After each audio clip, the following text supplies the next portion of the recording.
Fenomena polisi tembak polisi yang kembali terjadi menambah deretan kasus serupa dalam kurun beberapa tahun terakhir.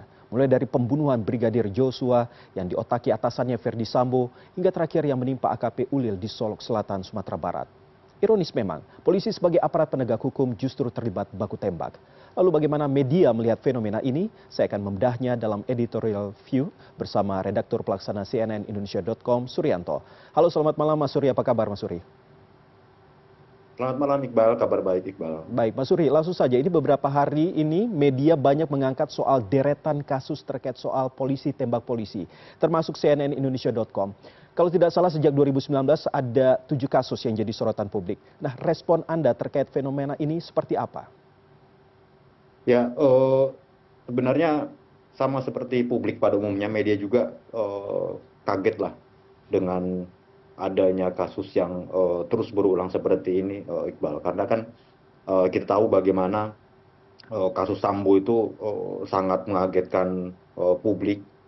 Kasusnya juga sangat sangat merembet kemana-mana kan karena melibatkan Jenderal Bintang 2 saat itu. Saat itu kami berpikiran dan berharap ini kasus yang terakhir lah karena eh, kita kehilangan seorang perwira, seorang anggota polisi yang itu seharusnya menjaga masyarakat, menjaga keamanan masyarakat, tapi kehilangan anggota polisi yang itu dilakukan yang pelakunya itu justru anggota polisi sendiri saat itu kan gitu kan. Makanya ketika ada kasus ini terus berulang, Ya. kita tentu sangat sangat kaget gitu. Mestinya ketika ada sebuah kejadian seperti itu, evaluasi menyeluruh dilakukan sehingga tidak terjadi lagi hal seperti ini, polisi tembak polisi, apalagi dugaan kasus di belakangnya itu sangat bikin kita mengelus dada ya mungkin Iqbal ya, karena polisi yang mestinya itu menegakkan hukum justru ini malah ada dugaan membackingi tambang ilegal, tambang yang mestinya berantas ditegakkan hukumnya ini malah justru dibackingi. Makanya sejak awal kami mendesak selain kasus penembakan ini, kasus yang melatar belakanginya itu motif-motif penembakan ini harus diusut tuntas secara profesional, secara transparan sehingga tidak terjadi lagi hal-hal seperti ini. Yang lebih penting juga harus ada evaluasi menyeluruh sehingga kasus-kasus ini tidak terjadi lagi. Tentu kita tidak bisa berharap tentu kita selalu berharap setiap kasus yang seperti ini terjadi itu kita berharap ini yang terakhir, ini yang terakhir, ini yang terakhir gitu Iqbal. Tapi bagaimana kasus Sambo kemarin itu ini malah sekarang terjadi lagi. Tentu ini sangat kita sesalkan Iqbal. Mas Suri, ini menarik. Selain media yang mengangkat 7 kasus yang sebelumnya terjadi sejak tahun 2019, masyarakat juga fokus terkait dengan motif yang ada di belakangnya seperti yang tadi Mas Suri katakan, bahwa ada backingan begitu, dugaan backingan yang dilakukan oleh pihak kepolisian. Apakah ini menjadi hal yang baru atau menjadi sebuah rahasia umum yang tentunya masyarakat awam saja sampai banyak yang menyangka-nyangka bahwa memang ini menjadi permainan pihak kepolisian? Ya, masyarakat pantas untuk curiga Iqbal karena dalam beberapa kasus yang muncul di media, misalnya kalau kita pernah dengar beberapa waktu lalu ada kasus dugaan penyaluran BBM ilegal itu diduga melibatkan aparat, lalu kasus tambang ilegal seperti ini gitu loh. Di daerah-daerah yang tidak terjangkau oleh media, mungkin hal seperti ini ada beberapa yang terjadi Iqbal. Oleh karena itu mestinya hal seperti ini dicegah agar tidak terus terulang. Yang sudah muncul di permukaan ini harus diusut tuntas sehingga menjadi efek jera bagi para pelakunya, sehingga tidak menimbulkan ekses negatif yang lain Iqbal. Misalnya seperti ini, BBM ilegal ada yang membackingi ketika tambang ilegal ada yang membackingi ketika ada aparat penegak hukum yang lain yang ingin mengungkap kasusnya, sehingga terjadi benturan kepentingan dengan anggota yang lain, maka terjadi tindak kekerasan dan pelanggaran hukum seperti ini. Tentu sangat kita sesalkan. Publik patut curiga dengan hal seperti ini, karena itu polisi mestinya menjawab keraguan publik ini dengan mengusut tuntas setiap dugaan-dugaan.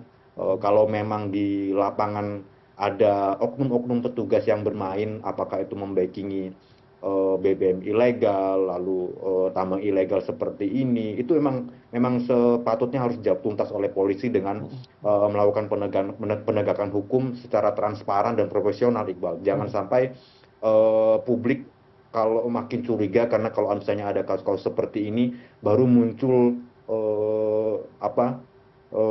dugaan-dugaan lain sehingga kasus BBM, kasus tambang ilegal sendiri dari awal tidak diusut. Ya. Baru muncul setelah ada penembakan, bagaimana publik tidak curiga gitu loh. Mestinya kan dari awal yang muncul itu justru kasus tambang ilegalnya dulu gitu loh, Iqbal, diusut oleh polisi sehingga publik tidak curiga dengan dugaan-dugaan permainan para aparat di daerah ini, Iqbal. Tapi berbicara soal penegakan hukum yang dilakukan oleh pihak kepolisian ataupun petinggi-petinggi kepolisian, DPR dan lain sebagainya, evaluasi selalu dikatakan kita harus evaluasi dan lain sebagainya. Tetapi kita lihat ini sudah kejadian yang ketujuh kali yang bisa kita catat begitu. Apakah memang apa yang sudah dilakukan oleh pihak kepolisian ataupun DPR dan lain sebagainya ini sebenarnya ya kita tidak tahu apa yang terjadi begitu karena akhirnya ya berulang kembali. Apakah memang tidak tegas atau mungkin saking banyaknya oknum dalam tanda kutip yang terlibat atau seperti apa? Ya tentu kalau untuk evaluasi menyeluruh harus dilakukan, Iqbal. Tapi kan memang dugaan kami kesulitan di kepolisian kalau untuk melakukan evaluasi menyeluruh ini. Kalau misalnya sekarang mau dilakukan evaluasi menyeluruh, misalnya setiap anggota polisi yang berhak memegang atau menguasai senjata api harus dilakukan tes ulang misalnya. Otomatis ketika tes ulang akan dilakukan, senjata api harus dikumpulkan dulu atau ditarik dulu. Tapi di sisi lain kan petugas kepolisian harus ada tindakan-tindakan, ada upaya-upaya penegakan hukum yang harus dilakukan di lapangan, apakah itu sifatnya harian atau mingguan, yang harus terus dilakukan oleh anggota Polri gitu kan. Jadi memang tidak mudah untuk melakukan evaluasi ini, tapi menurut saya harus dimulai dari sekarang, misalnya dari skala kecil dulu, misalnya tes psikologis dulu, dilakukan tes psikologis ulang karena salah satu persyaratan utama, persyaratan awal untuk kepemilikan senjata api adalah tes psikologis bagi para anggota Polri. Harus dilakukan, mau tidak mau harus dilakukan, Iqbal, agar kejadian seperti ini tidak terulang lagi gitu loh. Karena kalau misalnya alasannya kesulitan untuk evaluasi menyeluruh, dikhawatirkan hal seperti ini bisa terulang terus-menerus karena dalam catatan kami juga dari 2019 itu 7 kali kejadian ini bukan kejadian yang sedikit gitu loh. Apalagi kan anggota Polri yang kita tahu memang kita anggota kalau misalnya kita hitung-hitung kan rasio antara anggota Polri dengan jumlah penduduk saat ini kan bisa dibilang masih kurang, makanya rekrutmen terus dilakukan. Tapi ini malah kita kehilangan anggota Polri yang mestinya bisa menjadi pengayom dan menjaga ketertiban dan keamanan masyarakat. Jadi ya mau tidak mau memang evaluasi harus dilakukan, Iqbal, agar kejadian ini tidak terulang lagi gitu loh. Tapi kan kita sudah punya Propam dan juga Kompolnas, apakah mereka tidak tegas begitu dalam mengatasi hal-hal seperti ini?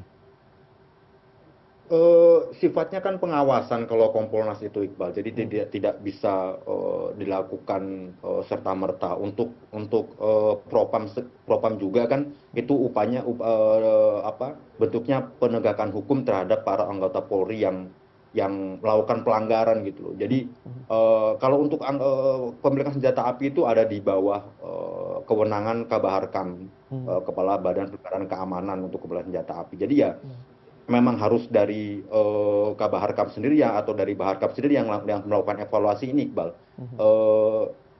Saya yakin Kapolri dan jajarannya sudah punya mekanisme untuk bagaimana mengevaluasi kepemilikan senjata api ini agar jangan sampai terulang terus-menerus, Iqbal. Karena kehilangan personel itu tentu menjadi sebuah pukulan berat bagi institusi Polri, Iqbal. Mas Suri, balik lagi soal tes psikologi yang tadi Mas Suri katakan. Sebenarnya apakah tes psikologi itu, apakah bisa menjamin bahwa hal-hal tersebut tidak akan terulang kembali?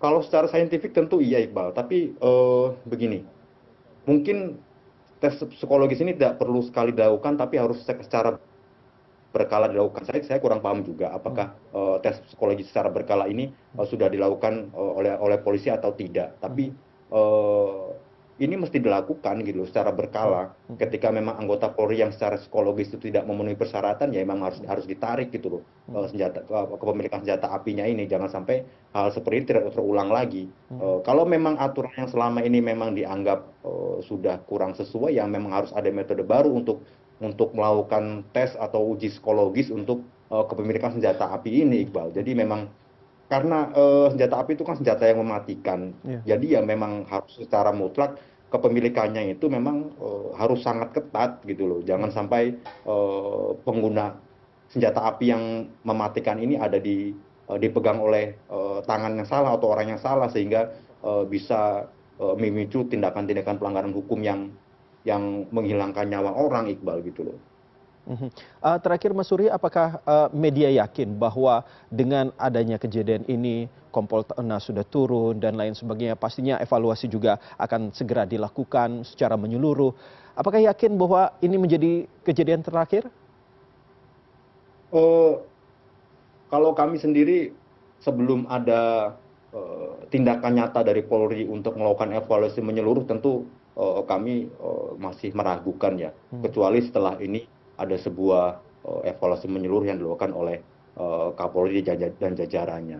Bagi saya, selain evaluasi menyeluruh ini, pemicu atau penyebab tindakan penembakan anggota itu harus diusut tuntas, Iqbal. Jadi mhm. kalau memang kemarin adalah pemicunya adalah apa, backing Backingan. tambang ilegal, itu juga harus diusut tuntas. Mhm, Hal-hal pelanggaran yang dilakukan oleh anggota Polri yang memicu penembakan kemarin itu harus diusut tuntas gitu loh. mhm, Eh, Termasuk kejadian-kejadian sebelumnya, ketika dari 2019 itu ada 7 kali kasus penembakan serupa, itu yang harus diusut tuntas. Misalnya bagaimana kasus Sambo yang sangat disorot oleh publik itu sudah diusut tuntas. mhm, mhm, mhm.